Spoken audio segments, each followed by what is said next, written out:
Hoje nós vamos falar um pouquinho sobre copos, taças. As taças de vinho têm um monte de formatos. Existe até um fabricante, o austríaco Riedel, que percorre o mundo dando palestras para exibir, mostrar, e ele comprova, mediante degustação, a diferença que é você degustar um vinho numa taça simples, num copo comum, vamos dizer um copo americano, e numa taça enjoada, uma taça de cristal. É óbvio que a gente não precisa chegar a esse nível de sofisticação e detalhamento. Não é que exista uma taça específica para cada tipo de vinho. Isso é um pouco demais, é um pouco de exagero.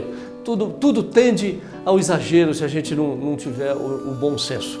É óbvio que uma boa taça faz uma grande diferença e uma taça mais bojuda, mais ampla, tem mesmo mais espaço para o vinho se abrir e mostrar os seus aromas. Vamos falar um pouquinho de taça. Primeira coisa, como é que a gente segura em taça? Como é que a gente pega na taça e como é que a gente deve pegar na taça, né? Aqui está uma taça de vinho, essa aqui é quase aquela padrão ISO International de degustação. Todo mundo, na verdade, quando você chega numa festa, quando você vê na televisão, nas novelas, as pessoas pegando taça de vinho, eles pegam assim. Assim tem vários problemas.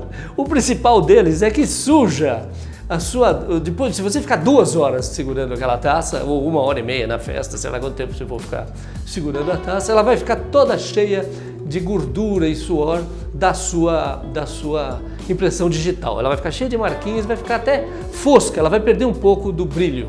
Isso é muito chato e atrapalha a degustação quando a gente precisa olhar com bastante clareza que vinho que a gente está tomando. A outra coisa é que você troca a temperatura. Quando você encosta na cuba, na parede, no bojo do copo, o seu corpo está ali o quê? 36, 35 graus, né? Você troca essa temperatura com o vinho, que nunca deve passar de 20 graus. Normalmente você degusta vinho entre os vinhos mais gelados, a 6, 7 graus, e os vinhos mais complexos até 19, 20 graus, 21, vai, olha lá. Então, a troca de temperatura entre a sua mão e o líquido também é um problema. É desejável quando você está tomando conhaque, ou quando você está tomando algum tipo de bebida destilada, armanhaque, em que é bom que você esquente aquela bebida para ela soltar os aromas. Não é o caso do vinho, tá bom? Estou falando de bebida destilada. Então, como segurar o vinho? Normalmente a gente segura nessa parte, quer dizer, ou pela haste, como chama, ou pelo pé. Segurar pela haste é o mais normal, é mais fácil e mais normal. Depois de um tempo você pega a prática de segurar pelo pé e é divertido também segurar pelo pé, parece que vai cair, você assusta as pessoas, é divertido. Mas e você permite fazer aquele movimento de oxigenação que você faz no vinho. E eu gosto de segurar pelo pé, não gosto de segurar pelo bojo.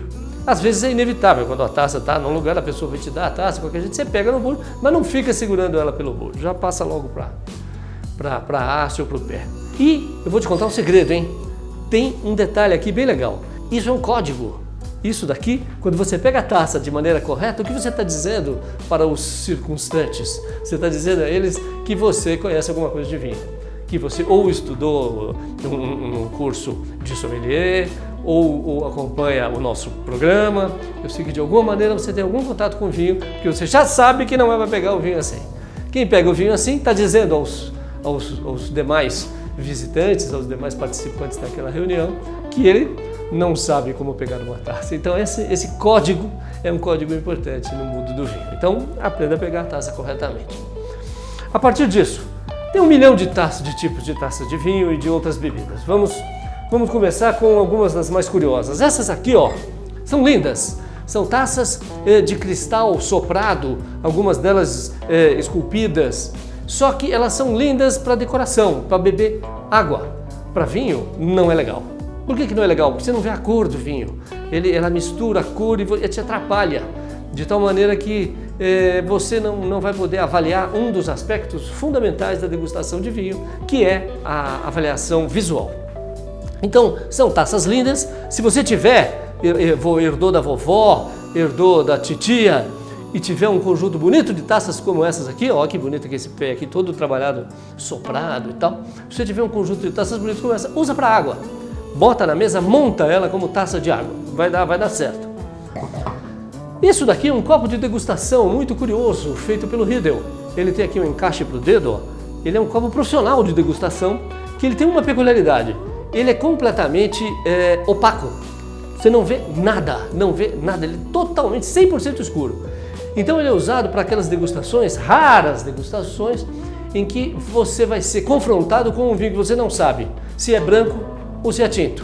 Então esse é o tipo de copo que você usa e você não vai saber se o vinho que está aqui dentro é tinto ou branco. Você vai ter que adivinhar pelas características olfativas e de paladar. Muito bem, vamos adiante que o tempo urge. Esses dois copos aqui são copos pequenininhos de bebidas destiladas, nesse caso pisco, a cachaça brasileira, algumas bebidas destiladas, outras que existem tantas por aí, né, sherrys variados. Esse é para bebidas destiladas. Esse é um copo bastante usado para vinho do Porto, que também pode ser tomado no copo de puizo e em outros vinhos. Os copos de espumantes tem esse tipo e tem esse tipo. Antigamente tinha uns chatinhos assim, você lembra? Rasinhos, aqui eu não tenho nenhum aqui para mostrar, mas aqueles rasinhos que diziam que tinham sido moldados no seio da Imperatriz Maria Antonieta da França. Aqueles copos entraram em desuso depois de algum tempo e começaram a ser substituídos por esses aqui, que se chamam flûte ou flauta, que é um tipo onde você pode apreciar a perlage a subir pelo copo. Perlage é colar de pérolas.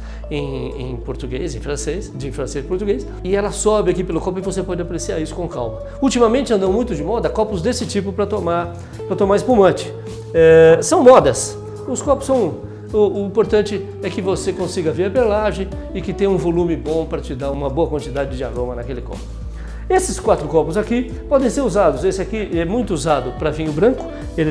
Os copos de vinho branco são sempre menores. Por que menores? Porque o vinho branco tem que ser tomado frio, gelado. Então, o que a gente chama de gelado, na verdade é refrescado, que é o termo correto. E se você bota ele num copo muito grande, você demora a tomar e ele esquenta. Além disso, ele vai ter uma área de disposição, ele vai esquentar mais rápido. Então, um copo menor de vinho branco.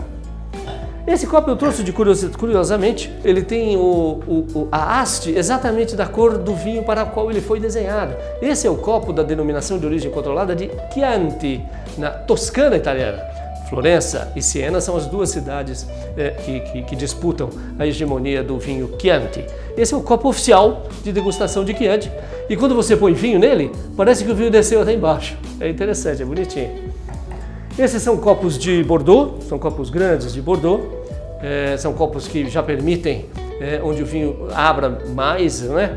E o defeito desses copos é que cabe uma garrafa aqui dentro.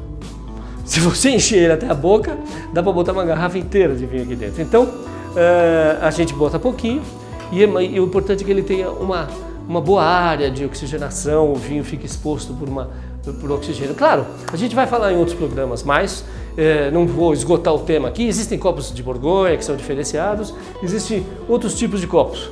Eu vou brindar com você com o copo ISO, te esperando que você subscreva-se no nosso canal e também acione o botãozinho de notificações. Um brinde a você, a gente se vê.